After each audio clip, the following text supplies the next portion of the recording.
Hi guys, and welcome to our YouTube channel One Two Step, where today I'm here with another new video to show you guys on how you can find Reels on your Instagram from your PC.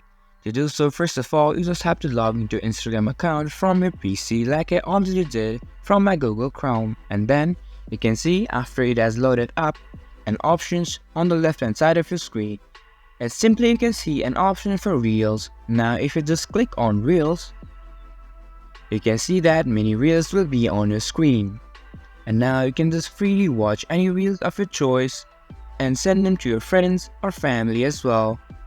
If you scroll down, you can see many other reels pop up. Now you can just enjoy watching reels on Instagram from your PC as well.